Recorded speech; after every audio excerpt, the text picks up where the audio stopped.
Welcome to 360 Tamil. இன்னைக்கு இந்த வீடியோல நம்ம எந்த படத்தோட எக்ஸ்பிளனேஷன் பத்தி பார்க்க போறோம்னா, மலையாள சினிமால இந்த வருஷம் வெளியான ஈகோ அப்படின்ற படத்தை பத்தி தான் பார்க்க போறோம். ஈகோவா இல்ல எக்கோவான்னு தெரியலங்க. இது ஒரு சூப்பரான சஸ்பென்ஸ் த்ரில்லர் படம்னு சொல்லலாம். போன வருஷம் கிஷ்கிந்த காண்டம்னு ஒரு படம் வெளியாச்சு பாத்தீங்களா, அந்த படத்தோட டைரக்டர் தான் இந்த படத்தையும் டைரக்ட் பண்ணிருப்பாரு. ஃபர்ஸ்ட் ஹாஃப்லாம் செம்ம ஸ்லோவா போகும், ஆனா முடிவுல நீங்க எதிர்பார்க்காத நிறைய திருப்பங்கள்லாம் வச்சிருப்பாங்க. இப்படி ட்விஸ்ட் கொடுப்பாங்கன்னு நீங்க எதிர்பார்த்திருக்கவே மாட்டீங்க. அந்த அளவுக்கு சூப்பரா ட்விஸ்ட் எல்லாம் கொடுத்திருப்பாங்க. இந்த படம் தமிழ்ல இல்லங்க, மலையாளத்துல மட்டும்தான் இருக்கு. பார்க்கணும்னு நினைக்கிறவங்க சப்டைட்டில் யூஸ் பண்ணி ஃபுல் படத்தை கூட பாருங்க. இல்ல கதை தெரிஞ்சுக்கிட்டா போதும்னு நினைக்கிறவங்க மேற்கொண்டு இந்த வீடியோவை கண்டினியூ பண்ணுங்க. எக்ஸ்பிளனேஷனுக்குள்ள போறதுக்கு முன்னாடி வீடியோக்கு ஒரு லைக் போடுங்க. அதே மாதிரி இந்த எக்ஸ்பிளனேஷன் பிடிச்சிருந்ததுன்னா ஐப்னு ஒரு ஆப்ஷன் இருக்கும், அதையும் கிளிக் பண்ணுங்க. அப்பதான் உங்களை மாதிரி பாக்குற நிறைய பேர்கிட்ட இந்த வீடியோ கொண்டு போய் காட்டும். சரி, மேற்கொண்டு பேசி டைம் வேஸ்ட் பண்ணாம நம்ம நேரடியா எக்ஸ்பிளனேஷனுக்குள்ள போயிடலாம். படத்தோட ஸ்டார்டிங் சீனே ஒரு லாட்ஜ் நமக்கு காட்டுறாங்க. இந்த லாட்ஜ்ல ஒரு கஸ்டமரை பிக்கப் பண்றதுக்காக அப்புக்குட்டின்னு ஒருத்தர் வந்திருக்காரு. இவரை பொறுத்த வரைக்கும் டிரைவிங் வேலை தான் பார்த்துட்டு இருக்காரு. இவர் இதுக்கப்புறம் நான் டிரைவர்னே சொல்றேன். இப்ப அந்த ரூம்க்கு வந்து கூட்டு போலான்னு நினைக்கிறாரு. அந்த ரூம்ல இருக்க நபரோட பேரு மோகன் அப்படின்றது. மோகன் கிட்ட எங்க சார் போகணும் அப்படின்ற மாதிரிலாம் பேச்சு கொடுக்குறாரு. மோகன் அந்த பகுதியை பத்தி சொல்றாரு. அந்த பகுதிக்கு போகணுமா, அங்க குரியச்சனோட வீடு மட்டும் தான் இருக்குன்னு டிரைவர் சொல்றாரு. ஆமா, நான் குரியச்சனை தான் பாக்குறதுக்காக வந்திருக்கேன். குரியச்சனும் நானும் ஒரு காலத்துல ஃப்ரெண்ட்ஸ் எல்லாம் இருந்திருக்கோன்ற மாதிரி சொல்றாரு. இந்த மோகன் கூட பேசிக்கிட்டே டிரைவர் எல்லா திங்ஸையும் எடுத்துட்டு இருக்காரு. அப்ப தெரியாதனமா ஒரு பாக்ஸை தூக்க பார்க்கும் போது உள்ள இருந்து நாய் குலைக்கிற சவுண்ட் கேட்டு பயந்து கீழே விழுந்துடுறாரு. ஒன்ன இல்ல எந்திரிங்கன்ற மாதிரி மோகன் எழுப்பி விடுறாரு. அந்த பாக்ஸுக்குள்ள நாய் இருக்கு, அதை நான் தூக்கிக்கிறேன்ற மாதிரி சொல்றாரு. சரி ஓகே சார் அப்படின்ற மாதிரி இப்ப இந்த டிரைவர் இருக்கார்ல, மத்த திங்ஸ் எல்லாம் தூக்கிக்கிறாரு. இப்ப ரெண்டு பேருமே ஜீப்ல ஏறி இங்க இருந்து கிளம்புறாங்க. இந்த மோகனை பொறுத்த வரைக்கும் குரியச்சன் ஒருத்தரை தேடி தான் வந்திருக்காரு. அந்த குரியச்சனுக்கும் இவருக்கும் என்ன பழக்கம்ன்றதா சொல்றாரு. ஆக்சுவலா இவங்க ரெண்டு பேருமே டாக் ட்ரெயினர்ஸா இருப்பாங்க. டாக் ட்ரெயினர்ஸ் மட்டும் கிடையாது, டாக் வச்சு பிரீடிங்லாம் பண்ணுவாங்க பாத்தீங்களா, அந்த மாதிரி வேலையை இவங்க பண்ணுவாங்க. ஒரு டைம் மலேசியால நாங்க ரெண்டு பேருமே சேர்ந்துலாம் வேலை பார்த்தோம். இப்ப திரும்பி அவனை பாக்குறதுக்காக தான் வந்திருக்கேன் அப்படின்ற மாதிரிலாம் மோகன் சொல்லிட்டு இருக்காரு. இவர் குரியச்சன் ஒருத்தரை பாக்குறதுக்காக வந்திருக்காருல. கடைசி சில வருஷமா அந்த குரியச்சன் எங்க போனாருன்னு தெரியல. குரியச்சனுக்கு மாலதின்னு ஒரு ஒய்ஃப் இருப்பாங்க. அந்த ஒய்ஃப் மட்டும் தான் அந்த பகுதியில இருப்பாங்க.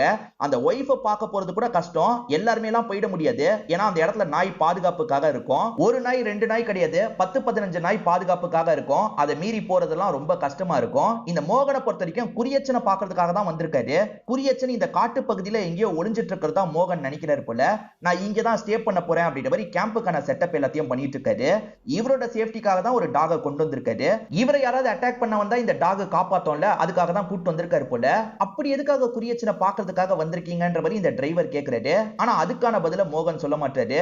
உன் வேலை முடிஞ்சிருச்சுல, கிளம்புன்ற மாதிரி சொல்றாரு. சரி ஓகேன்ற மாதிரி இந்த டிரைவரும் இங்க இருந்து கிளம்புறாரு. அப்படியே கட் பண்ணி 8 மாசம் கழிச்சு நடக்கிறத நமக்கு காட்ட ஆரம்பிக்கிறாங்க. இப்போ ஒரு பையனை காட்டுறாங்க பாத்தீங்களா, இவரோட பேர் தான் பியோஸ் அப்படின்றது. இவர் தான் இந்த படத்தோட ஹீரோவா இருப்பாரு. இப்ப ஹீரோவும் இந்த டிரைவரும் சேர்ந்த மாதிரி ஒரு டாக்டரை இந்த இடத்துக்கு கொண்டு வந்திருக்காங்க. அதாவது குரியச்சனோட ஒய்ஃப் மாலதி ஒரு இடத்துல இருக்காங்கல்ல, அந்த இடத்துக்கு தான் டாக்டரை கூட்டு வந்திருக்காங்க. இந்த ஹீரோ யாருன்னு பாத்தீங்கன்னா அவங்கள பாத்துக்கிறதுக்காக இருக்க அசிஸ்டன்ட் பையனா இருப்பான். இப்ப டாக்டர் வரும்போது டாக் குலைக்கிற மாதிரிலாம் பண்ணிட்டு இருக்கு. ஒண்ணே இல்ல நீங்க வாங்கன்ற மாதிரி இந்த பியோஸ் இருக்கான்ல, இந்த டாக்டரை உள்ள கூட்டு வந்துட்டு இருக்கான். உள்ள வந்த டாக்டருமே அவங்களுக்கு டெம்பரேச்சர்லாம் எப்படி இருக்குன்னு செக் பண்ணிட்டாரு. இப்ப மாத்திரை மருந்தெல்லாம் எழுதி தந்துட்டு இருக்காரு. மாலதின்னு ஒரு லேடியை பத்தி சொன்னல, அவங்க இவங்களா தான் இருப்பாங்க. இப்ப செக்அப்லாம் பண்ண டாக்டர் இங்க இருந்து கிளம்பலாம் நடக்கிறாரு. டாக்டர் நானும் கூட வரேன், ஏன்னா கொஞ்சம் அசந்திங்கன்னா கூட அந்த நாய் கடிச்சிரும், நான் வரேன்ற மாதிரி இந்த ஹீரோவும் கூடலாம் நடந்து வந்துட்டு இருக்காரு. இப்ப டாக்டருக்கான ஃபீஸ் அமௌண்ட் எல்லாம் தந்து இங்க இருந்து அனுப்பி வச்சிடுறாரு. இந்த மலைப்பகுதியில ஒரு வீடு மட்டும் தான் இருக்கும், மத்த வீடெல்லாம் கீழே தான் இருக்கும். இந்த டாக்டருக்கு ஒண்ணு புரிய மாட்டேங்குது. ஒய்ஃப் இந்த நிலைமையில இருக்கும்போது எதுக்காக இந்த மாதிரி மலைப்பகுதியில குரியச்சன் வச்சிருக்காரு, அந்த குரியச்சன் எங்கன்ற மாதிரிலாம் கேக்குறாரு. குரியச்சன் எங்க இருக்காருன்னு யாருக்குமே தெரியாதுன்ற மாதிரி இந்த டிரைவர் சொல்லிட்டாரு. அந்த குரியச்சனை பொறுத்த வரைக்கும் போலீஸ்லாம் தேடக்கூடிய நபரா இருப்பாரு, அதனால தான் தலைமறைவா இருக்காரு போல. இப்ப நம்ம ஹீரோவை காட்டுறாங்க. ஹீரோ தான் இந்த பாட்டிக்கு வேண்டிய எல்லா விஷயத்தையும் பண்ணுவாரு. பாட்டி ரொம்ப வீக்கா இருக்காங்கல்ல, இவர் கூட இருந்து கவனிச்சுப்பாரு. இவருக்குன்னு ஒரு செட்டப் இருக்கு, அந்த இடத்துல தான் போய் படுப்பாரு. இப்ப இவருமே மேல படுத்து ரெஸ்ட் எடுக்கிற மாதிரிலாம் நமக்கு காட்டுறாங்க. காலையில எப்பவுமே போல இவர் வேலை எல்லாம் பண்ணிட்டு இருக்காரு.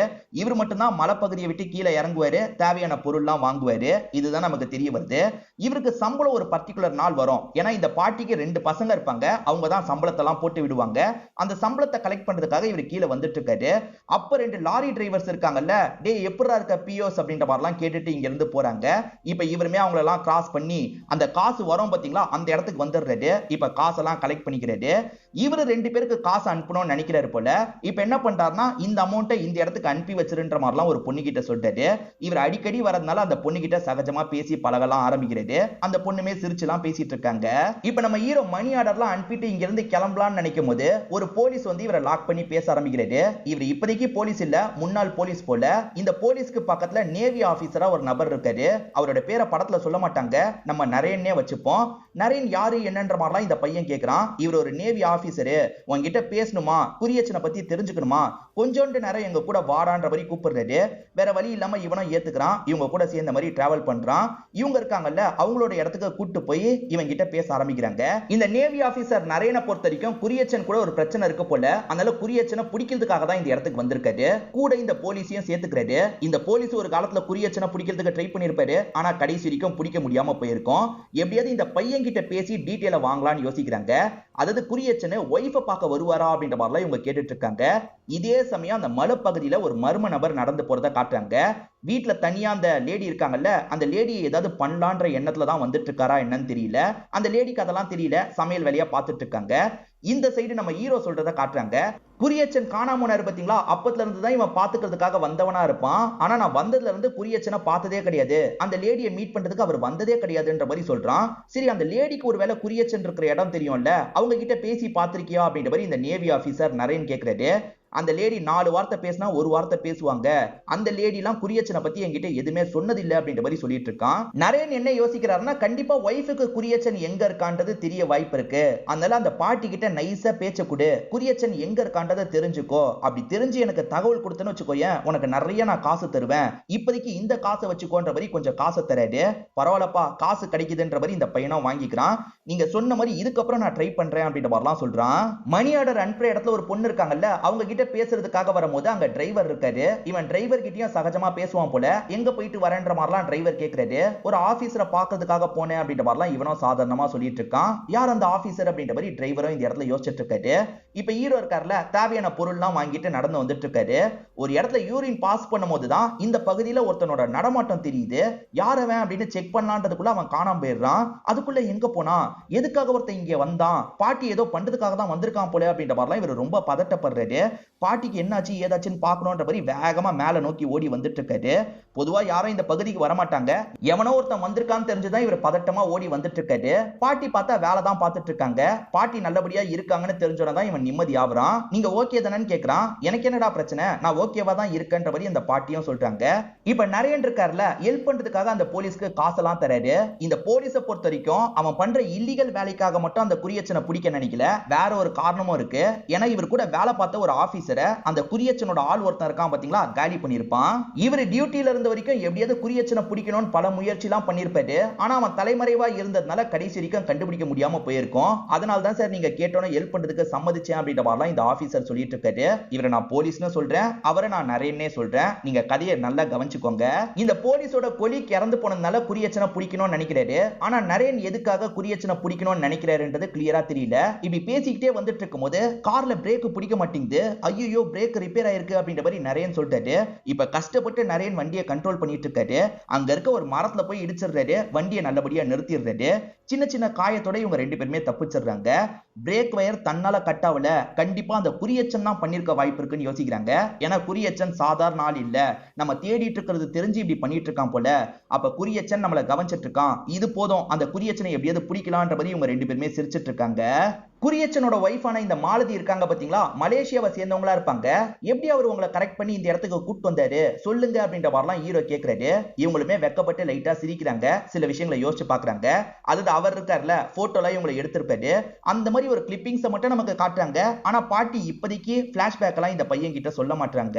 இப்ப காலையில நம்ம ஹீரோ தேனெல்லாம் எடுத்துட்டு இருக்காரு. அப்ப டிரைவர் இருக்காருல, யாரையோ கூட்டு வந்து இறக்கி விடுறாரு. வந்தது யாருன்னு இவருக்கு தெரியாம டிரைவர் கிட்ட யாருன்னு கேக்குறாரு.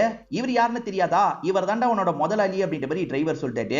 அதாவது இந்த பாட்டிக்கு 2 பசங்க இருக்கிறதா சொன்னல, அதுல ஒரு பையன் தான் இந்த இடத்துக்கு வந்திருக்காரு. இந்த பையன் எதுக்காக வந்திருக்காருன்னு இப்பதான் தெரியுது. ஆக்சுவலா இந்த இடத்தை எப்படியாவது விக்கணும்ன்ற மாதிரி இந்த பையன் யோசிக்கிறான். அம்மா, நீங்க எதுக்கு இங்க இருக்கீங்க, நீங்க கீழே ஏதாவது ஒரு பகுதியில இருங்கம்மா, இந்த பகுதியை வித்தா கொஞ்சம் காசு கிடைக்கும், அதை வச்சு பிசினஸ் டெவலப் பண்ணுவேன் அப்படின்ற மாதிரிலாம் சொல்லிட்டு இருக்கான். ஆனா அம்மா இந்த பகுதியை நான் விற்கவே மாட்டேன்ற மாதிரி சொல்லிட்டு இருக்காங்க. இவ்வளவு நாள் என்ன கண்டுக்காம தானே இருந்த, இப்ப மட்டும் எதுக்காக இந்த இடத்துக்கு வந்திருக்க, முதல்ல இங்க இருந்து கிளம்பு அப்படின்ற மாதிரி பையன் கிட்ட கோவம் கோவம்லாம் பட்டுட்டு இருக்காங்க. அம்மாவை சமாதானப்படுத்த முடியாதுன்னு இவருக்கு தெரிஞ்சிருது. இவர் நைஸா ஹீரோ கிட்ட பேச ஆரம்பிக்கிறாரு. ஹீரோக்கு நிறைய காசெல்லாம் தராரு. என் அம்மாக்கு நீ தான் பேசி புரிய வைக்கணும், இங்க இருந்தா அவங்க கஷ்டப்படுவாங்க, கீழே ஒரு வீடை நான் பார்த்து தரேன், நீ எப்படியாவது பேசி அவங்க மனசை மாத்துன்ற மாதிரிலாம் சொல்லிட்டாரு. சரி நான் மாத்துறதுக்கு ட்ரை பண்றேன்ற மாதிரி இவன் காசை வாங்கிடலாம். யாரு காசு தந்தாலும் இவன் வாங்கிடுவான் போல. சரியான கேரக்டரா இருக்கான். இப்ப அவர் கிளம்பி போயிட்டார்ல, இந்த பாட்டி கிட்ட பேச்சு கொடுக்கறதுக்காக வரான். பாட்டி அவர் சொல்றதும் சரிதானே அப்படின்ற மாதிரிலாம் பேசுறான். பாட்டி கண்டுபிடிச்சிடுறாங்க. என்னடா என் பையன் கிட்ட காசை வாங்கிட்டியா அப்படின்ற மாதிரி கேக்குறாங்க. இவனுமே ஆமா கொஞ்சம் காசை தந்துட்டு போனாரு, நான் வேணாம் தான் சொன்னேன், அதை மீறியும் தந்துட்டாரு அப்படின்ற மாதிரிலாம் பல்ல காமிச்சிட்டு இருக்கான். நேத்து நைட்டே பாட்டியோட பிளாஷ்பேக்கை கேட்டிருப்பான். பாட்டி சொல்லியிருக்க மாட்டாங்க. பாட்டி பாட்டி நீங்களும் தாத்தாவும் எப்படி லவ் பண்ண ஆரம்பிச்சீங்க என்கிட்ட சொல்லுங்க அப்படின்ற மாதிரிலாம் இவன் கேட்கறான். சரி உட்காரு சொல்றேன் அப்படின்ற மாதிரி இவங்களுமே இவங்களோட பிளாஷ்பேக்கை சொல்றாங்க. அதாவது பல வருஷத்துக்கு முன்னாடி இவங்க மலேசியால இருந்தாங்கல்ல, அந்த பிளாஷ்பேக்கை தான் இவங்க சொல்ல ஆரம்பிக்கிறாங்க. இவங்க சொல்றதை நமக்கு விஷுவலா காட்டுறாங்க. பாட்டி பியூட்டியா இருக்கும் போது நடந்த விஷயத்த காட்டுறாங்க. இவங்களை பொறுத்த வரைக்கும் கல்யாணம் ஆகி ஹஸ்பண்ட் இருப்பாரு. ஹஸ்பண்ட் அடிக்கடி வேலை விஷயமா வெளியூருக்கு போயிடுவாரு. இவங்களோட பாதுகாப்புக்காக நிறைய டாக் எல்லாம் ரெடி பண்ணி வச்சிருப்பாரு. இவங்க சேஃப்டிக்காக தான் இப்படி ரெடி பண்ணி வச்சிருப்பாரு. இப்ப ஹஸ்பண்ட் வராருன்னு தெரிஞ்சோன்னா இவங்களுமே வேக வேகமா புது ட்ரெஸ் எடுத்து போடுறாங்க. இப்ப ஹஸ்பண்டுக்காக ரொம்ப சந்தோஷமா வெயிட் பண்ணிட்டு இருக்காங்க. ஹஸ்பண்ட் வந்தோடனே சந்தோஷமா கதவை திறக்கிறாங்க. ஆனா ஹஸ்பண்ட் தனியா வரல, கூட 2 பேரோட வந்திருக்காரு. அதனால ட்ரெஸ்ஸை இவங்க ஒழுங்குபடுத்தணும் அப்படின்ற மாதிரி ஒழுங்குபடுத்திடுறாங்க. திரும்பி கதவை திறக்கிறாங்க. கூட வந்த 2 பேர் யார் தெரியுமா? ஒன்னு குறியச்சனு. இப்பதான் குறியச்சனை காட்டுறாங்க, பார்த்து வச்சுக்கோங்க. கூட இருக்கவர் யாருன்னு பாத்தீங்கன்னா மோகன். அதாவது குறியச்சனோட ஃப்ரெண்டுன்னு ஒருத்தர் வந்தாரு பாத்தீங்களா, அந்த மோகன் வந்திருக்காரு. அவங்க 2 பேருமே டாக் ட்ரெயினரு. அதே சமயம் இந்த லேடியோட ஹஸ்பண்டும் டாக் ட்ரெயினரு. இவர் பேரு யோஷியா அப்படின்றது. 2 பேருக்கும் ஏஜ் டிஃபரன்ஸ் நிறைய இருக்குல்ல, அதனால முதல்ல பொண்ணான்ற மாதிரி இவங்க கேட்டுருவாங்க. பொண்ணெல்லாம் கிடையாது, என் ஒய்ஃப்ன்ற மாதிரி யோஷியா சொல்லிட்டாரு. யோஷியா நிறைய டாக பயங்கரமா ட்ரெயின் பண்ணி வச்சிருக்காரு பாத்தீங்களா, அதுல சில டாக இவங்களுக்கு விக்கலான்றதுக்காக தான் இவங்களை கையோட கூட்டு வந்திருக்காரு. இவங்க 2 பேரே சூப்பர் டாக் ட்ரெயினர் தான். ஆனா யோஷியா இவங்களை விட சூப்பரா ட்ரைனிங் கொடுத்து வச்சிருக்காரு அப்படின்றது இவங்களுக்கு தெரிய வருது. பயங்கரமா ட்ரைனிங் கொடுத்து வச்சிருக்கீங்கன்ற மாதிரி யோஷியாவை பாராட்டிட்டு இருக்காங்க. யோஷியா பிளான் என்ன தெரியுமா? இந்த டாக நல்ல விலைக்கு வித்தா நிறைய காசு கிடைச்சதுன்னா நம்ம மெயினான இடத்துக்கு போயிடலாம், இந்த மாதிரி தனியா இருக்கிற இடத்துல இருக்க வேணான்ற மாதிரி யோசிக்கிறாரு. நல்ல ரேட்டுக்கு வாங்கிக்கோங்கன்ற மாதிரிலாம் இவங்க கிட்ட பேசுறாரு. பிரீடு நல்லா இருக்கட்டும், நாங்க நல்ல ரேட்டுக்கு கூட வாங்கிக்கிறோம் அப்படின்ற மாதிரி இவங்க போட்டோஸ் எல்லாம் எடுத்துட்டு இருக்காங்க. குறிப்பா குறியச்சன் தான் போட்டோ எல்லாம் எடுத்துட்டு இருக்காரு. அப்போ ஒய்ஃப் இருக்காங்கல்ல, அவங்களையும் ஒரு போட்டோ எடுக்கணும்ன்ற மாதிரிலாம் ஆசைப்படுறாங்க. என் ஒய்ஃபையும் என்னையும் சேர்த்து போட்டோ எடுக்கிறீங்களா, என் ஒய்ஃபை மட்டும் தனியா போட்டோ எடுக்கிறீங்களா அப்படின்ற மாதிரிலாம் அந்த யோஷியோ கேட்கிறாரு. இந்த ஒய்ஃபை பொறுத்த வரைக்கும் பழைய ட்ரெஸ் போட்டிருக்காங்கல்ல, அதனால குறியச்சன் என்ன பண்றாருன்னா அவர் வீட்டுக்காக வாங்கின ஒரு ட்ரெஸ்ஸை எடுத்து தராரு. இதெல்லாம் வேணான்ற மாதிரி யோஷியோ சொல்றாரு. பரவாயில்லங்க போட்டுக்க சொல்லுங்க அப்படின்ற மாதிரிலாம் தராரு. இப்போ ஒய்ஃப் அந்த ட்ரெஸ்ஸை போட வச்சிருக்காரு. அதுக்கப்புறம் ஒய்ஃபை இந்த குறியச்சன் போட்டோ எல்லாம் எடுக்கிறாரு. இதை தான் நைட்டு நேரம் பாட்டி யோசிச்சு பார்த்த மாதிரி காமிச்சிருப்பாங்க. இப்ப நைட்டு நேரம் ஒய்ஃப் இந்த 2 ஃப்ரெண்ட்ஸ்க்கும் பரிமாறிட்டு இருக்காங்க. அதே மாதிரி ஹஸ்பண்டுக்காக சில விஷயங்களை பேசுறாங்க. அது என்னன்னா, இன்னும் கொஞ்சம் விலை கொடுத்து வாங்குனீங்கன்னா நல்லா இருக்கும்ன்ற மாதிரி சொல்றாங்க. இவங்க 10,000 ரூபாய்க்கு வாங்கலாம்னு நினைக்கிறாங்கன்னா 15,000 ரூபாய்க்கு வாங்கினா நல்லா இருக்கும்ன்ற மாதிரி பேசுறாங்க. ஏன்னா நிறைய காசு கிடைச்சா ஹஸ்பண்ட் சிட்டி சைடு போயிடலான்ற மாதிரி இவங்க கிட்ட சொல்லியிருப்பாரு. என் ஹஸ்பண்டோட ஆசை அதுதான், அதனால தான் கேட்கறேன்ற மாதிரிலாம் சொல்றாங்க. யோஷியோவும் அவரோட ஒய்ஃபும் ரொம்ப அன்பா இருக்காங்கன்னு நமக்கு தெரிய வருது. இப்ப இந்த மோகன் இருக்காருல, நைட்டு நேரம் திருடங்க இந்த இடத்துக்கு வரமாட்டாங்களா அப்படின்ற மாதிரி கொஞ்சம் பயத்தோட கேட்கறாரு. நீங்க திருடங்களை நினைச்சு பயப்படாதீங்க, ஏன்னா என்னோட டாக நான் அந்த அளவுக்கு ட்ரெயின் பண்ணி வச்சிருக்கேன், ஒருத்தன் கூட உள்ள நுழைய முடியாதுன்ற மாதிரிலாம் யோஷியோ சொல்றாரு. இப்படியே 2-3 நாள் இவங்க இங்கேயே ஸ்டே பண்றாங்க. இவங்க விக்கிறதுக்காக வேற ஒரு பகுதிக்கு போனோம் போல. அந்த பகுதிக்கு 3 பேருமே திரும்பி கிளம்புறதுக்கு தயாராயிட்டு இருக்காங்க. அதுக்குள்ளேயே போணுமான்னு ஒய்ஃப் கேக்குறாங்க. புரிஞ்சுக்கோ, நான் சீக்கிரமா வந்துடுறேன்ற மாதிரி ஒய்ஃப் கிட்ட சொல்லிட்டு இவர் கிளம்ப ஆரம்பிக்கிறாரு. ஹஸ்பண்ட் திரும்பி போயிட்டாருன்ற மாதிரி இவங்க ஃபீல் பண்ணிட்டு இருக்காங்க. ஹஸ்பண்ட் எப்ப திரும்பி பாத்தீங்கன்ற மாதிரி ஹீரோ கேட்டுட்டு இருக்காரு. நான் திரும்பி பார்க்கலன்ற மாதிரி இவங்க சொல்றாங்க. இந்த டைம் மலேசியால போர் சிச்சுவேஷன்லாம் போயிட்டு இருந்திருக்கும். அப்ப போட் வர சவுண்ட் கேக்குது. இவங்களுமே பாக்குறதுக்காக வராங்க. போட்ல மோகன் குறியச்சன் 2 பேர் தான் வந்திருக்காங்க. கரைக்கு வரலான்னு பார்த்தா அந்த டாக் இருக்குல்ல, விடவே மாட்டேங்குது. வந்தா கடிச்சிருவோம் அப்படின்ற மாதிரி தான் பார்த்துட்டு இருக்கு. இங்க இருந்தே நம்ம விஷயத்த சொல்லலான்ற மாதிரி மோகன் சொல்லிட்டாரு. இங்க இருந்து சொல்லக்கூடிய விஷயம் இல்லன்ற மாதிரி குறியச்சன் சொல்லிட்டாரு. அது என்னன்னு பாத்தீங்கன்னா, ஹஸ்பண்டுக்கு ஏதோ பிரச்சனை வந்து அவர் இறந்து போயிட்டாரு போல. அதை ஒய்ஃப் கிட்ட சொல்றதுக்காக தான் இவங்க 2 பேர் வந்திருக்காங்க. நீ இந்த இடத்துக்கு வான்ற மாதிரி ஒய்ஃபை கூப்பிடுறாங்க. ஒய்ஃப் போறதுக்காக வெளியே வந்தா இந்த டாக் என்ன பண்ணுதுன்னா ஒய்ஃபையே போட்டு கடிக்குது. என்ன நம்மளையே கடிக்குதுன்ற மாதிரி இவங்களும் பயந்து வேகமா உள்ளலாம் போயிட்டு இருக்காங்க. நாய் கடிச்சதுல இவங்களுக்கு காயெல்லாம் ஏற்பட்டிருக்கும். என்ன நாய்க்கு வெறி பிடிச்சிருச்சா, நம்மள போய் கடிக்குது அப்படின்ற மாதிரி இவங்க யோசிச்சுட்டு இருக்காங்க. இப்ப எப்படியாவது நாய்கிட்ட இருந்து அந்த பொண்ணை காப்பாத்தணும்ல, அதுக்கு இவங்க போகணும்னு யோசிக்கிறாங்க. ஆனா இவங்கள சுத்தமா அந்த டாக் விடவே மாட்டேங்குது. இதெல்லாம் பார்த்துட்டு இருக்க மோகனுக்கு பயம் வருது. இதுக்கப்புறம் நம்ம இங்க இருக்க வேணாம், கிளம்பிடலாம், ஏன்னா போர் சிச்சுவேஷன் வேற போயிட்டு இருக்கு, நமக்கு ஏதாவது பிரச்சனை வந்துட போகுதுன்ற மாதிரி சொல்லிட்டாரு. ஆனா குரியச்சன் இருக்காருல, அதுக்குன்னு அந்த பொண்ணை அப்படியே விட்டுட்டு போக சொல்றியா, என்னால அப்படியே விட்டுட்டு வர முடியாதுன்ற மாதிரி சொல்லிட்டாரு. அதுக்கு மோகன் என்ன சொல்றாருன்னா, அந்த யோசியோ சாதாரண ஆள் இல்ல, ஒய்ஃப் அவன் இல்லாத சமயம் அஃபேர் வச்சுக்க கூடாதுன்றதுக்காக தான் இந்த டாக் எல்லாம் செட் பண்ணி வச்சுட்டு போயிருக்கான் போல. இந்த டாக மீறிலாம் நம்ம அவளை காப்பாற்ற முடியாது, நீ வந்தா வா, வரலனா போ, நான் கிளம்ப போறேன்ற மாதிரி மோகன் மட்டும் இங்க இருந்து கிளம்பிடுறாரு. ஆனா இவர் இருக்கார்ல, அந்த பொண்ணை காப்பாத்திட்டு தான் போனோன்ற மாதிரி வெயிட் பண்ணிருப்பாரு. குரியச்சன் கெத்துல எவ்வளவு நேரம் வெயிட் பண்ணாருன்ற மாதிரி ஹீரோ கேக்குறாரு. எவ்வளவு நேரமா, எவ்வளவு நாளுன்னு கேளு, 2 நாளைக்கு மேல வெயிட் பண்ணாரு அப்படின்ற மாதிரி இவங்க சொல்றாங்க. குரியச்சன் மலையில நனைஞ்சுக்கிட்டே அந்த இடத்துல வெயிட் பண்ணிட்டு இருக்காரு. அவர் கன் எடுத்து ஷூட் பண்ணலாமே அப்படின்ற மாதிரி உங்களுக்கு ஒரு கேள்வி வரும். அவர்கிட்ட கன் இருக்கு, இருந்தாலும் ஷூட் பண்ணாம வெயிட் பண்ணிட்டாரு. காரணம், டாக ரொம்ப நேசிக்கிறவங்க டாக அவ்வளவு சீக்கிரம் ஷூட் பண்ண மாட்டாங்கல்ல, அதனால தான் இவருக்கு ஷூட் பண்ண மனசே வர மாட்டேங்குது. வெயிட் பண்ணி பாக்குறாரு. ஆனா டாகோட கோபம் குறையிற மாதிரியே இல்ல. வேற வழியே இல்ல, உள்ள இருக்க அந்த பொண்ணுக்கு ஏதாவது ஆபத்து வந்துற போது, அதுக்குள்ள நம்ம உள்ள போனோன்ற மாதிரி யோசிக்கிறாரு. அதனால வேற வழியே இல்லாம மனசை கஷ்டப்படுத்திட்டு இவரோட கன் எடுக்கிறாரு. கன் எடுத்தவர் என்ன பண்றாருன்னா, அங்க இருக்க எல்லா டாகையும் ஷூட் பண்ணிடுறாரு. அதுக்கப்புறம் தான் உள்ள வராரு. அப்படி உள்ள வந்து பார்க்கும்போது இவங்க ரொம்ப ஜுரம் வந்த மாதிரிலாம் இருக்காங்க. அவங்களுக்கு வேண்டிய ஃபர்ஸ்ட் எய்ட்லாம் பண்றாரு. அதே மாதிரி இறந்து போன டாக் எல்லாம் புதைச்சிடுறாரு. உன்னை எங்க விடணும்னு சொல்லு, விடுறேன்ற மாதிரி சொல்றாரு. எனக்கு போறதுக்கு வேற இடமே இல்லைன்ற மாதிரி இவங்க சொல்றாங்க. பேசாம ஏன் கூட வந்துடுறியான்ற மாதிரி இவர் கேட்கிறாரு. வந்துடுறேன் அப்படின்ற மாதிரி இவங்களுமே ஒரு ஸ்டேஜ்ல ஏத்துக்கிறாங்க. ஆக்சுவலா இவர் இறந்து போன டாக் எல்லாம் புதைச்சாரு பாத்தீங்களா, அது சில குட்டியெல்லாம் போட்டிருக்கோம். அந்த குட்டியை கொண்டு வந்துடலான்ற மாதிரி இந்த இடத்துக்கு கொண்டு வந்திருப்பாங்க. அதோட ஜெனரேஷன் தான் இப்ப இந்த மலைப்பகுதியில இருக்குன்றது தெரிய வருது. இது எல்லாத்தையும் பாட்டி சொல்லி முடிக்கிறாங்க. 8 மாசத்துக்கு முன்னாடி மோகன் ஒருத்தர் வந்த மாதிரி ஸ்டார்டிங்கே காமிச்சாங்கல்ல, அந்த மோகன் மலையில இருந்து கீழே விழுந்து இறந்து போயிருப்பாரு. அந்த மோகன் கடைசியா டிரைவர் கிட்ட தான் பேசியிருக்காருன்னு தெரிஞ்சு டிரைவரை விசாரணை பண்றதுக்காக வர வச்சிருக்காங்க. டிரைவர் கிட்ட என்ன நடந்ததுன்னு கேக்குறாங்க. இவர் கூட்டு போய் விட்டாரு பாத்தீங்களா, அதை பத்தி சொல்லிட்டாரு. அந்த வழியா போகும்போது ஒரு 8 அவரை பார்க்கலான்றதுக்காக அந்த கேம்ப் போட்ட இடத்துக்கு வந்திருப்பாரு. அப்படி வந்து பார்க்கும்போது அந்த மோகனோட டாக் மட்டும் இறந்து போயிருக்கும். மோகன் எங்க போனாருன்னு தெரியல. மோகன் எங்க போனாருன்னு தேடி அலைஞ்சிட்டு இருக்கும் போது ஒரு பகுதியில காக்காலாம் பறந்துட்டு இருக்கு. இங்கதான் மோகனோட பாடி இருக்குன்றதை இவர் புரிஞ்சிருப்பாரு. உடனே போலீஸ்க்கு இன்ஃபர்மேஷன் கொடுத்திருப்பாரு. போலீஸ் தேடி பார்க்கும்போது அந்த இடத்துல அவரோட பாடி கிடைச்சிருக்கும். அதாவது மலை உச்சில இருந்து அவர் கீழே விழுந்து இறந்து போயிருக்காருன்னு தெரிய வருது. ஸ்டார்டிங் மோகன் குரியச்சனை தேடி வந்ததா சொன்னாரு பாத்தீங்களா, குரியச்சனால இந்த மோகன் ஜெயில 4 வருஷத்துக்கு மேல கஷ்டப்பட்டு இருப்பாரு. பழி தீக்கிறதுக்காக தான் குரியச்சனை பார்க்கிறதுக்காக மோகன் வந்திருக்காரு. அப்படி வந்த மோகன் கொல்லப்பட்டிருக்காருனா குரியச்சன் இதை பண்ணிருக்க வாய்ப்பு இருக்குன்ற மாதிரிலாம் நிறைய யோசிச்சுட்டு இருக்காரு.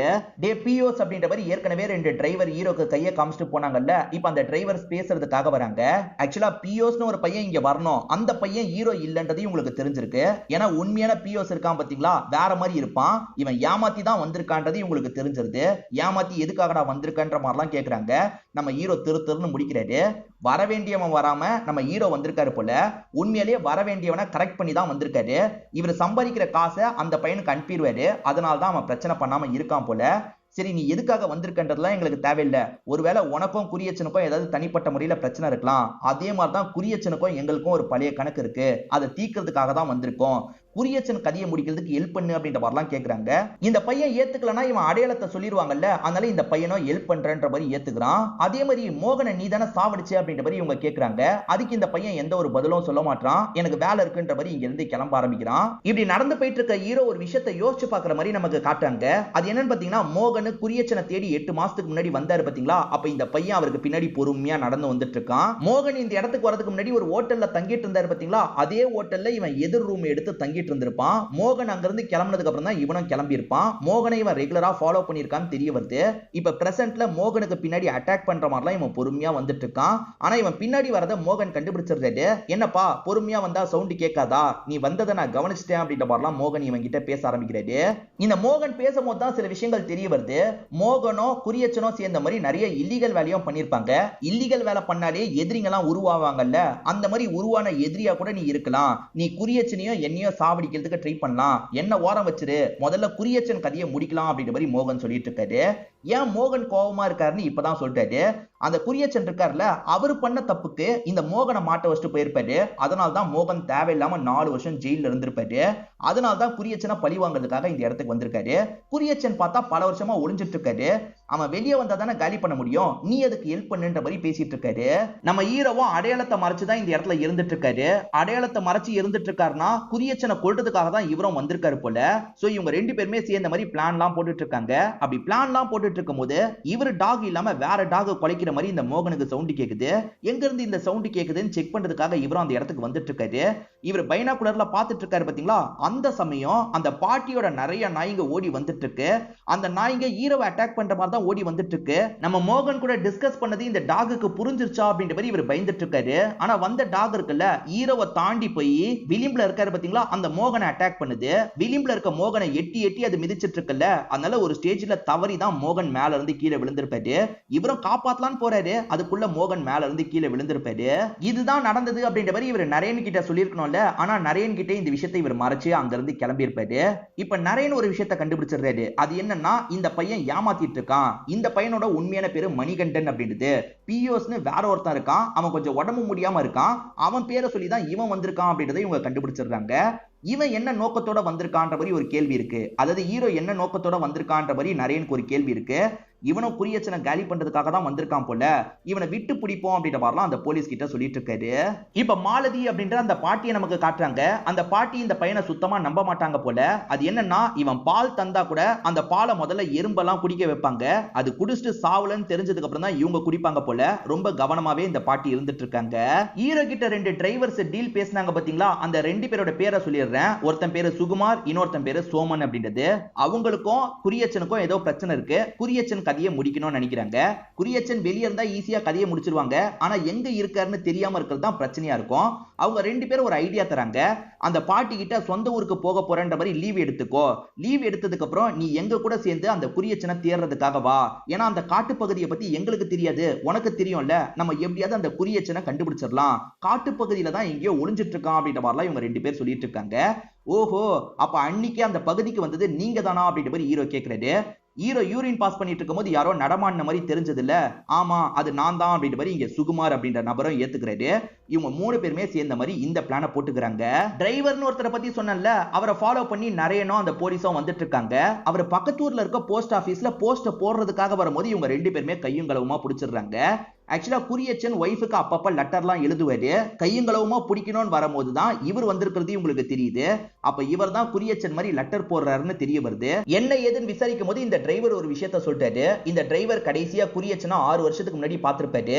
நான் வரதுக்கு எவ்வளவு நாள் ஆகும்னு தெரியாது, அப்பப்போ ஒய்ஃபுக்கு என் பேர்ல லெட்டர் போடு, இந்த லெட்டர்ன்ற மாதிரி பல்கா லெட்டர்லாம் அவர் தந்திருப்பாரு. இப்ப 6 வருஷத்துக்கு முன்னாடி நடந்த விஷயத்த காட்டுறாங்க. குறியச்சன் வரும்போது அவர் உடம்பு முழுக்க பிளட் கரையா இருக்கு. என்னாச்சு அப்படின்ற மாதிரிலாம் இந்த டிரைவருமே கேட்கிறாரு. டிரைவரை பொறுத்த வரைக்கும் குறியச்சனோட அசிஸ்டன்ட் மாதிரி வச்சுக்கோங்களேன். இந்த மாதிரி கேட்டோன்னா குறியச்சன் ஒரு விஷயத்த சொல்லிட்டாரு. எனக்கு வேண்டிய பையன் ஒரு போலீஸை போட்டு தள்ளிட்டான். ஏற்கனவே போலீஸ்லாம் என் மேல கோவத்துல இருக்கிறது உனக்கு தெரியும்ல. இந்த விஷயத்தினால இன்னும் டென்ஷன் ஆயிடுவாங்க, என்னை எப்படியாவது பிடிக்கணும்னு நினைப்பாங்க. அதனால தான் கொஞ்ச நாள் தலைமறைவா இருக்க போறேன். எனக்கு வேண்டிய திங்ஸ் எல்லாம் எடுத்துட்டு வந்துடுறேன், நான் சொல்ற இடத்துல டிராப் பண்ணு, வெயிட் பண்ணுன்ற மாதிரி சொல்லிட்டாரு. இந்த டிரைவரும் சரின்ற மாதிரிலாம் ஏத்திருப்பாரு. எனக்கு வேண்டிய பையனு குறியச்சன் சொன்னார்ல, அந்த பையன் யாருன்னு தெரியுமான்னு டிரைவர் கிட்ட கேக்குறாங்க. டிரைவர் தெரியாதுன்னு சொல்லிட்டாரு. ஒரு போலீஸ் கொலிக்கு இறந்து போனதுனால தான் குறியச்சனை பிடிக்கணும்னு நினைச்சாரு பாத்தீங்களா, அந்த கொலிக்கு அப்பதான் இறந்து போயிருப்பாரு. அந்த பையன் யாருன்றது இப்பயே உங்களுக்கு தெரியல. ஒருவேளை அந்த பையன் ஹீரோவா இருப்பானா அப்படின்ற மாதிரிலாம் இவங்க யோசிக்கிறாங்க. நம்ம ஹீரோ இருக்கார்ல, நான் ஊருக்கு போயிட்டு வரேன்ற மாதிரி இந்த பாட்டி கிட்ட சொல்லிட்டு இங்க இருந்து கிளம்பி இருப்பாரு. இப்ப நரேனோ போலீஸும் சேர்ந்த மாதிரி இந்த பாட்டியை பாக்குறதுக்காக வந்திருக்காங்க. அந்த டாக் எல்லாமே கொஞ்சம் கோவப்பட ஆரம்பிக்குது. இதை தாண்டி வந்தீங்கன்னா கடிச்சு கொதறிடுவேன் அப்படின்ற மாதிரி பார்த்துட்டு இருக்கு. சார் போகாதீங்க அப்படின்ற மாதிரி இந்த போலீஸும் நிறுத்திட்டு இருக்காரு. இங்க இருந்தே அந்த பாட்டியை கூப்பிடலாம் அப்படின்ற மாதிரி இவங்க பாட்டியெல்லாம் கூப்பிட ஆரம்பிக்கிறாங்க. வேற ஒரு பக்கம் ஹீரோவும் அந்த 2 பேரும் சேர்ந்த மாதிரி குறியச்சன் எங்க இருக்காருன்றதை கண்டுபிடிக்கணும்ன்றதுக்காக மலைப்பகுதி முழுக்க தேடிட்டுலாம் இருக்காங்க. அந்த பாட்டி டாக் எல்லாம் அனுப்பி வச்சிடுறாங்க. அதுக்கப்புறம் இவங்க 2 பேரையும் கூப்பிட்டு இவங்களுக்கு குடிக்கிறதுக்கு ட்ரிங்க்ஸ் எல்லாம் தந்துட்டு இருக்காங்க. வந்த நரேன் இருக்காருல, விசாரணையை ஆரம்பிச்சிடுறாரு. குறியச்சனை கடைசியா எப்ப பாத்தீங்கன்ற மாதிரிலாம் கேட்டுட்டு இருக்காரு. இவங்களுமே கடைசியா 6 வருஷத்துக்கு முன்னாடி பார்த்தேன் அப்படின்ற மாதிரிலாம் சொல்றாங்க. அது எப்படி குறியச்சன் 6 வருஷமா உங்களை பார்க்க வராம இருந்திருப்பாரு, சமீபமா வந்திருப்பாருல, உண்மையை சொல்லுங்கன்ற மாதிரி நரேன் கேட்கிறாரு. இல்ல 6 வருஷமா குறியச்சனை என்ன பார்க்க வரலன்ற மாதிரி இவங்க சொல்றாங்க. இந்த சைடு இவங்க 3 பேர் நடக்கிறத காட்டுறாங்க. தண்ணியை குடிச்சுக்கிட்டே நடந்துட்டு இருக்காங்க. அந்த டாக் நம்ம ஸ்மெல்ல கண்டுபிடிச்சு வந்துற போது சீக்கிரமா அதுக்குள்ள தேடணும்ன்ற மாதிரிலாம் ஹீரோ சொல்லிட்டு இருக்காரு.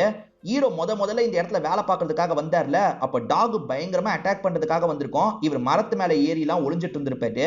பாட்டி வந்ததுக்கு அப்புறம் தான் அந்த டாக் இவரை விட்டுருக்கோம். அதை பத்தி எல்லாம் இவர் சொல்லிட்டு இருக்காரு. அவ்வளவு மோசமான டாக், நம்ம உசாரா இருக்கணும்ன்ற மாதிரி சொல்றாரு. அதை கேட்டுட்டு இருக்க இவங்க ரெண்டு பேருமே சிரிக்கலாம் செய்றாங்க. சரி தேடலான்ற மாதிரி மேற்கொண்டு இவங்க தேடிலாம் அலைஞ்சிட்டு இருக்காங்க. 8 மாசத்துக்கு முன்னாடி குறியச்சனை தேடி வந்த மோகன் இறந்து போயிட்டாரு, அதை பத்தி தெரியுமான்ற மாதிரி நரேன் கேக்குறாரு. 8 மாசத்துக்கு முன்னாடி ஒரு வாட்டி வந்தாரா, அதை பத்தி எனக்கு தெரியாது. 5 வருஷத்துக்கு முன்னாடி ஒரு வாட்டி வந்தாரு, அப்பதான் எனக்கு தெரியும்ன்ற மாதிரி இந்த பாட்டி சொல்றாங்க. சோ 8 மாசத்துக்கு முன்னாடி வந்ததை மட்டும் தானே நமக்கு காமிச்சாங்க, ஆனா 5 வருஷத்துக்கு முன்னாடியே ஒரு வாட்டி வந்திருக்காரு போல. அப்பதான் ஜெயில இருந்து ரிலீஸ் ஆயிருப்பாரு போல. உன் புருஷனால நான் ஜெயில இருந்துட்டு வரேன்ற மாதிரிலாம் கோவப்படுறாரு. குறியச்சன் எங்கன்னு கேக்குறாரு. குறியச்சன் ஒரு வருஷமா எங்க போனாருன்னு தெரியல, இன்னும் வீட்டு பக்கம் வரலன்ற மாதிரிலாம் இவங்க சொல்றாங்க. பொய் சொல்லாத, ஒரு வருஷம்லாம் அவன் உன்னை பார்க்காம இருந்திருக்க மாட்டானே, உண்மையை சொல்லுன்ற மாதிரி கேக்குறாரு. உண்மையிலேயே எனக்கு தெரியலன்ற மாதிரி சொல்றாங்க. சரி கிளம்பலான்ற மாதிரி இவரும் கோவமா இங்க இருந்து கிளம்ப பாக்குறாரு. அப்ப டாக்ஸ் இருக்கு பாத்தீங்களா, இவரை விடக்கூடாது அப்படின்ற மாதிரி பிளாக் பண்ண மாதிரி நிக்க வச்சிருக்கு. உன் முன்னாள் புருஷன் மாதிரியே குறியச்சனும் டாக் எல்லாம் பாதுகாப்புக்காக விட்டு போயிருக்கான் போலியே, குறியச்சன் பண்ணதை பத்தி உனக்கு தெரியாதுல்ல, இப்ப சொல்றன்ற மாதிரி மோகன் ஒரு சீக்ரெட்டை சொல்றாரு. அது என்னன்னு பாத்தீங்கன்னா, அந்த யோஷியோவை இவங்க ரெண்டு பேருமே சேர்ந்த மாதிரி தான் போலீஸ் கிட்ட மாட்டி விட்டுருப்பாங்க. எதுக்கு போலீஸ் கிட்ட மாட்டி விட்டாங்கன்னு ஒரு கேள்வி இருக்குல்ல. இவங்க ரெண்டு பேருக்குமே இந்த பாட்டி மேல ஒரு கண்ணு இருக்கும். பாட்டி பியூட்டியா இருந்தாங்கல்ல, அப்போ ஒரு கண்ணு இருக்கும். அந்த புருஷனை மாட்ட வச்சுட்டு இவளை நம்ம ஏதாவது பண்ணலான்ற மாதிரி யோசிச்சு அந்த எண்ணத்தோட தான் அங்க வந்திருப்பாங்க. இதெல்லாம் அந்த டாகுக்கு தெரிஞ்சிருக்கும். அந்த டாக் அன்னைக்கு கடிக்கிற மாதிரிலாம் வந்ததுல, அதுக்கு காரணம் இவனுங்க இன்டென்ஷன் தப்புன்றதுக்காக தான் கடிக்கிறதுக்காக வந்திருக்கும். அன்னைக்கு அந்த டாக் எல்லாம் பாட்டி கூட தானே அட்டாக் பண்ணுச்சுன்னு உங்களுக்கு ஒரு கேள்வி வந்திருக்கும். பாட்டி அட்டாக் பண்ணிருக்காது, நீ வெளியே வரத வீட்டுக்குள்ளேயே இருன்ற மாதிரி தான் தள்ளி விட்டுருக்கோம். இப்பதான் பாட்டிக்கும் இந்த விஷயம் எல்லாம் புரிய வருது. அப்ப நம்ம ஹஸ்பண்டை இவங்க தான் மாட்டு வச்சிருக்காங்களா அப்படின்ற மாதிரிலாம் லைட்டா யோசிக்கிறாங்க. இப்ப கூட உனக்கு சில டவுட் வந்திருக்கலாம், ஆனா நான் சொல்ற எல்லாமே உண்மை. உன்னை அடையிறதுக்காக தான் அவன் அந்த மாதிரி பண்ணான். நான் பயந்து அங்க இருந்து கிளம்பிட்டேன், ஆனா அவன் உன்னை அடைஞ்சிட்டான். நான் அந்த குறியச்சனுக்கு அவ்வளவு பண்ணிருக்கேன், என்னையே ஜெயில மாட்ட வச்சுட்டு அங்க இருந்து கிளம்பி போயிட்டான். என்ன ஜெயில எப்படி சிக்க வச்சானோ அதே மாதிரிதான் உன்னையும் ஜெயில சிக்க வச்சிருக்கான். உன் மேல இருக்க அன்புனால இதை பண்றான்னு நினைக்கிற, ஆனா அன்புனால அவன் பண்ணல, உன்னை இந்த இடத்துல லாக் பண்ணி தான் வச்சிருக்கான். இன்னும் உனக்கு அது புரியல அப்படின்ற மாதிரிலாம் பேசிட்டு மோகன் கிளம்பி இருப்பாரு. இதெல்லாம் 5 வருஷத்துக்கு முன்னாடி பேசிட்டு போயிருப்பாரு. இவங்க மட்டும் அதை யோசிக்கிறாங்களா இல்ல நரேன் கிட்ட சொல்றாங்களான்னு கிளியரா தெரியல. இந்த மோகன் மூலியமா உண்மைலாம் இவங்களுக்கு தெரிஞ்சிருச்சு பாத்தீங்களா. இதுக்கப்புறம் குறியச்சன் இவங்களை பாக்குறதுக்காக வந்திருப்பாரு. அதாவது ரத்த கரியோட டிரைவர் கூட வந்தாரு பாத்தீங்களா, அந்த நாள் நைட்டு நடக்கிறத நமக்கு காட்டுறாங்க. இந்த பாட்டி இருக்காங்கல்ல, குறியச்சன் நீங்க என்ன ஏமாத்திருக்கீங்க அப்படிதானேன்ற மாதிரி கேக்குறாங்க. சட்டுன்னு இவர் ஷாக் ஆயிடுறாரு. அச்சச்சோ இவளுக்கு உண்மை தெரிஞ்சிருச்சு அப்படின்ற மாதிரி தான் முகத்தை வைக்கிறாரு. இது மூலியமாவே நம்ம ஹஸ்பண்டை இவர் தான் பிளான் பண்ணி மாட்டி விட்டுருக்காரு, நம்மளை இந்த இடத்துக்கு கூட்டு வந்திருக்காருன்றது இவங்களுக்கு புரிஞ்சிருது. இப்படி ஒரு விஷயத்த பண்ணிட்டீங்களே அப்படின்ற மாதிரி கேக்குறாங்க. உன்னை எனக்கு ரொம்ப பிடிச்சிருந்தது, நான் உன்னை ரொம்ப நேசிச்சேன், அதனால தான் இப்படி பண்ணிட்டேன். அதை பத்தி இப்ப பேசி என்ன ஆக போகுது, இப்போ ஒரு பிரச்சனையில இருக்கேன், நான் கொஞ்ச நாள் தலைமறைவா இருந்துட்டு வந்துடுறேன், எதுனாலும் நம்ம பேசி சால்வ் பண்ணிக்கலாம்னு கிளம்பி இருப்பாரு. இது எல்லாத்தையும் இந்த பாட்டி மட்டும் தான் யோசிக்கிறாங்க, நரேன் கிட்ட சொல்ல மாட்டாங்க. நரேன் கிட்ட சிம்பிளா முடிச்சிடுறாங்க. 6 வருஷத்துக்கு முன்னாடி தான் கடைசியா அவரை பார்த்தேன், அதுக்கப்புறம் நான் பார்க்கலன்ற மாதிரிலாம் சொல்றாங்க. சரி கிளம்பலாம் அப்படின்ற மாதிரி நரேன்மே இந்த இடத்துல யோசிக்க ஆரம்பிக்கிறாரு. இப்ப நமக்கு ஹீரோவை காட்டுறாங்க. ஹீரோ கூட 2 பேர் நடந்து வந்தாங்கல்ல, அவங்க 2 பேருமே மயக்கம் போட்ட மாதிரி விழுந்திருக்காங்க. காரணம் தண்ணியில ஹீரோ மயக்க மருந்த கலந்திருப்பாரு. இப்ப மயக்கத்துல இருக்கும் போது இவங்க கதையை முடிக்கலாம்னு யோசிக்கிறாரு. இப்ப கயிறெல்லாம் கட்டி இவங்க கதையை முடிக்கிறதுக்கு பார்க்கும்போது அவங்க 2 பேர் முழிச்சு சிரிக்கிறாங்க. ஆக்சுவலா அவங்க அந்த தண்ணியை குடிச்சிருக்கவே மாட்டாங்க. ஹீரோ இப்படி பண்ண வாய்ப்பு இருக்குன்றதுக்காக கவனமா இருந்திருப்பாங்க. இவங்க 2 பேருமே போலீஸ் அப்படின்றத வெளிப்படுத்துறாங்க. இந்த போலீஸ் 2 பேருமே குறியச்சனை பிடிக்கிறதுக்காக வந்திருக்காங்க. குறியச்சனை மட்டும் இல்ல, குறியச்சன் கூட ஒரு பையன் இருக்கான், அவனையும் பிடிக்கணும்ன்ற மாதிரி தான் வந்திருப்பாங்க. அதாவது குறியச்சன் எனக்கு வேண்டிய ஒரு பையன் போலீஸ் கதையை முடிச்சிட்டான்ற மாதிரி சொன்னார்ல, அந்த வேண்டிய பையனே நம்ம ஹீரோவா தான் இருப்பாரு. நம்ம ஹீரோவை பொறுத்த வரைக்கும் குறியச்சனோட ரைட் ஹேண்டா இருப்பாரு. இப்ப ரைட் ஹேண்ட பிடிக்கலான்ற மாதிரி இவங்க அமுக்க பாக்குறாங்க. நம்ம ஹீரோவும் தப்பிச்சு ஓடிட்டு இருக்காரு. இப்ப ஹீரோ ஒளிஞ்சு ஒளிஞ்சு இவங்க 2 பேர் கூட பயங்கரமா சண்டை போடுறாரு. இப்ப நரேனும் போலீஸும் கிளம்பலான்ற மாதிரி வாசல் கிட்ட வந்துடுறாங்க. அப்ப நரேன் ஒரு விஷயத்த சொல்றாரு. அது என்னன்னா, பியோஸ்ன்ற பேர்ல வேற ஒரு பையன் இருக்கான், இங்க வந்திருக்கவன் போலியான நபர்ல, அதையும் சொல்லிடலாம், கொஞ்சம் கவனமா இருங்கன்னு சொல்லலான்ற மாதிரி சொல்லிடுறாரு. அதை கேட்டு இந்த பாட்டி பயங்கரமா ஷாக் ஆகுறாங்க. சண்டை போட்ட ஹீரோ இருக்கார்ல, ஒருத்தனோட கதையை முடிச்சிடுறாரு. இப்ப இன்னொருத்தன் பயங்கரமா ஹீரோவை போட்டு அடிச்சிட்டு இருக்கான். ஹீரோ அடி வாங்கிட்டு இருக்கும் போது அந்த நபரை ஒரு பாம்பு கொத்திருது. அந்த பாம்பு கழுத்துல கொத்தி இருக்கும். இது விஷம் மிகுந்த பாம்பா, என்ன காப்பாத்து அப்படின்ற மாதிரிலாம் அவர் கெஞ்சிட்டு இருக்காரு. அதுக்கு ஹீரோ இருக்கார்ல, உன்னை நான் எதுக்குடா காப்பாத்தணும், சாவுன்ற மாதிரி அப்படியே விட்டுட்டு இங்க இருந்து கிளம்புறாரு. இப்ப நமக்கு ஒரு விஷயம் கிளியர் ஆயிடுச்சுங்க, குறியச்சனை கொல்றதுக்காக வந்தவர் இல்ல ஹீரோ, குறியச்சனோட ஆளுதான் இவரு. குறியச்சனுக்காக தான் ஒய்ஃபிய பாதுகாக்கிறாரு அப்படின்றது நமக்கு தெரிய வருது. இப்ப ஹீரோவும் திரும்பி அந்த பாட்டி இருக்கிற இடத்துக்கு போலான்ற மாதிரி ட்ரெஸ் எல்லாம் மாத்திட்டு கிளம்புறாரு. இப்ப போலீஸ் ரொம்ப கன்ஃபியூஸ் ஆயிடுறாரு. குறியச்சன் எதுக்காக ஒளிஞ்சிட்டு இருக்கான், அதே மாதிரி இந்த பையன் எதுக்காக பொய்யான அடையாளத்தோட வந்திருக்கான், குறியச்சனை கொல்றதுக்காக வந்திருக்கானா அப்படின்ற மாதிரி கேக்குறாரு. இல்ல, குறியச்சனை பாதுகாக்க வந்திருக்கான் அப்படின்ற மாதிரிலாம் இந்த இடத்துல நிறைய சொல்றாரு. இந்த பாட்டி இருக்காங்கல்ல, பைனாகுலரை வச்சு ஒரு இடத்துல உட்காந்து வேடிக்கை பார்த்துட்டு இருக்காங்க. என்ன பாட்டிமா இங்க வந்து உட்காந்துட்டீங்கன்ற மாதிரி ஹீரோவும் பக்கத்துல வந்து உட்கார்றாரு. இப்ப இந்த பாட்டியும் ஜெனரலா இவர்கிட்ட பேச ஆரம்பிக்கிறாங்க. குறியச்சனை பொறுத்த வரைக்கும் நிறைய டாக ட்ரெயின் பண்ணிருக்காரு. எந்த ஒரு டாகும் 100% விசுவாசமா இருக்காது, கொஞ்சமாவது விசுவாசம் குறையோன்ற மாதிரி சொல்லுவாரு. ஆனா உன் விஷயத்துல அது பொய்யாயிருச்சு, ஏன்னா நீ குறியச்சனோட 100% விசுவாசமான டாக் தான் அப்படின்ற மாதிரி சொல்லிட்டாங்க. இதை கேட்கிற ஹீரோ ஷாக் ஆயிடுறாரு. நம்ம குறியச்சன் சப்போர்ட்டர்னு தெரிஞ்சிருச்சு போலன்ற மாதிரி ஷாக் ஆகுறாரு. இந்த சைடு போலீஸ் இருக்கார்ல, சார் குறியச்சன் எதுக்காக சார் தலைமறைவா இருக்கணும்னு கேக்குறாரு. அவன் தலைமறைவா இல்ல, ஒருவேளை மாட்டிட்டு இருக்க கூட வாய்ப்பு இருக்குல்ல அப்படின்ற மாதிரி நிறைய கேக்குறாரு. இப்பதான் நிறைய விஷயங்களை ரிவீல் பண்றாங்க. இந்த பாட்டி அடிக்கடி பைனாகுலர்ல எதிர இருக்க மலையை பார்த்துட்டு இருக்காங்கல்ல, எதிர இருக்க மலையில தான் குறியச்சன் மாட்டின மாதிரி இருக்காது. குறியச்சனுக்கு என்ன பிரச்சனை, யார்கிட்ட மாட்டினார்னு ஒரு கேள்வி இருக்குல்ல. இப்பதான் நிறைய ட்விஸ்ட் அடுத்தடுத்து ரிவீல் பண்றாங்க. நம்மளை பொறுத்த வரைக்கும் 3 பேருக்கு நல்லா டாக கண்ட்ரோல் பண்ண தெரியும்ன்ற மாதிரி காமிச்சிருப்பாங்க. மோகன், குறியச்சன், இதை தாண்டி இந்த பாட்டியோட முன்னாள் ஹஸ்பண்டான யோஷியோ, இவங்க 3 பேருக்கு தானே டாக நல்லா கண்ட்ரோல் பண்ண தெரியும்ன்ற மாதிரி நமக்கு காமிச்சிருப்பாங்க. உண்மை என்னன்னா இந்த பாட்டியுமே பயங்கரமா ட்ரெயின் ஆயிருப்பாங்க. இந்த பாட்டியுமே சூப்பரா டாக் எல்லாம் கண்ட்ரோல் பண்றதுக்கு கத்து வச்சிருப்பாங்க. இந்த பாட்டி வந்து ஹஸ்பண்ட் மேல செம்மையா டென்ஷன் ஆயிருப்பாங்க. ஏன்னா நம்ம ஃபர்ஸ்ட் ஹஸ்பண்ட இவன் தான் பிளான் பண்ணி மாட்ட வச்சிருக்கான், நம்மள அவன் கூட கூட்டு வந்து இப்படி வச்சிருக்கான், சோ இதுக்கு ஏதாவது பண்ணணும் அப்படின்ற மாதிரி யோசிச்சிருப்பாங்க. 6 வருஷத்துக்கு முன்னாடி குறியச்சன் வந்து இவங்களை பார்த்துட்டு போனாரு பாத்தீங்களா, அப்படி போனவர் திரும்பி வரவே கூடாது, அதுக்குள்ள டாக நல்லா ட்ரெயின் பண்ணி அவர் வராத மாதிரி அந்த இடத்துல லாக் பண்ணி வைக்கணும்னு நினைச்சிருப்பாங்க. ஆக்சுவலா இவங்க கூட டாக் இவங்களை பாத்துக்கிறதுக்காக இருக்கு பாத்தீங்களா, அது பாத்துக்கிறதுக்காக மட்டும் இல்ல, அங்கிருந்து குறியச்சன் வர முடியாத மாதிரியும் பண்ணோம். உதாரணத்துக்கு குறியச்சன் ஒரு மலைப்பகுதியில ஒளிஞ்சிருக்காருன்னு வச்சுக்கோங்களேன், அங்கிருந்து அவர் வெளியே வரதுக்கு ட்ரை பண்ணா அந்த டாக கொதறி வச்சிரும், அதுக்கு பயந்துதான் அவர் ஒளிஞ்சிட்டு இருக்காரு. குறியச்சன் 6 வருஷத்துக்கு முன்னாடி ஒளியறதுக்காக போனார்ல, அப்பயே ஹீரோ கிட்ட பாட்டி கொஞ்சம் பாத்துக்கோன்னு சொல்லிட்டு போயிருப்பாரு. குறியச்சன் எங்க போனாருன்னு இவனுக்குமே தெரியாது, குறியச்சன் எங்க தான் போனாருன்ற மாதிரி தான் யோசிச்சுட்டு இருக்கான். இந்த பாட்டி பைனாகுலர்ல பாக்குறத வச்சு குறியச்சன் அங்கதான் மாட்டிட்டு இருக்காரு அப்படின்றது ஹீரோக்கு புரிஞ்சிருது. ஹீரோ ஷாக் ஆகுறாரு. இந்த பாட்டி தான் மாட்ட வச்சிருக்காங்கன்னு தெரிஞ்சிருச்சுல, இந்த பாட்டி கதையை முடிக்கலான்ற மாதிரி மறைச்சு வச்சிருக்க கத்தி எடுத்து அவங்கள குத்துற மாதிரி போயிட்டு இருக்காரு. அப்ப டாக் எல்லாமே இவர் பக்கம் திரும்புது. பாட்டி தானே கண்ட்ரோல்குள்ள வச்சிருக்காங்க, பாட்டி ஊன்னு சொன்னா இவனோட கதையை முடிச்சிரும்ன்றது இவனுக்கு தெரியுது. ஆத்தி இப்படி வந்து மாட்டி இருக்குமே அப்படின்ற மாதிரி ஹீரோ யோசிச்சுட்டு இருக்காரு. ஆனா பாட்டி ரொம்ப கூலா இருக்காங்க, ஏன்னா எல்லாம் நம்ம கண்ட்ரோல்ல இருக்கு, எந்த பிரச்சனையும் இல்லைன்ற மாதிரி கூலா இருக்காங்க. இந்த பாட்டி எதனால இப்படி பண்ணிருக்காங்கன்னு உங்களுக்கு புரிஞ்சிருக்கும். அது என்னன்னா, இவங்க ஹஸ்பண்ட திட்டமிட்டு 2 பேருமே மாட்ட வச்சுட்டு இவங்களை அடையலாம் நினைச்சிருப்பாங்க. அந்த குறியச்சன் இவங்களை பத்திரமா பாத்துக்கணும்ன்றதுக்காக இந்த இடத்துல இவங்களை லாக் பண்ணியே வச்சிருப்பாரு, அன்பு காட்டுற மாதிரி லாக் பண்ணியே வச்சிருப்பாரு. அதெல்லாம் இவங்களுக்கு புரிஞ்சிருச்சுல்ல, நம்மள இந்த மாதிரி பண்ணவன சிக்க வைக்கணும்ன்றதுக்காக தான் ஒரு பகுதியில அந்த குறியச்சனை இவங்க சிக்க வச்சிருக்காங்கன்னு நமக்கு தெரிய வருது. குறியச்சனை இவங்க சாவடிக்கலாம் செய்யல, ஒரு இடத்துல நல்லா மாட்ட வச்சிருக்காங்க. அதை தாண்டணும்னு நினைச்சா நாய் கடிக்கும், சோ நாயால சாவணும், அப்படி இல்லைன்னா அங்கேயே ஒளிஞ்சிருக்கணும். அவர் அங்கதான் ஒளிஞ்சிருக்காருன்ற மாதிரி நமக்கு காமிச்சு படத்தோட கதையை முடிச்சிடுறாங்க. கண்டிப்பா இந்த படத்துல வந்த ட்விஸ்ட் அண்ட் டர்ன்ஸ்லாம் உங்களுக்கு பிடிச்சிருக்கும் நம்புறேன். இந்த வீடியோ உங்களுக்கு பிடிச்சிருந்ததுன்னா லைக் பண்ணுங்க, கமெண்ட் பண்ணுங்க, மறக்காம 360 தமிழ் சேனலை சப்ஸ்கிரைப் பண்ணுங்க. தொடர்ச்சியா இந்த மாதிரி வீடியோக்கள் வந்துகிட்டே தான் இருக்கும்.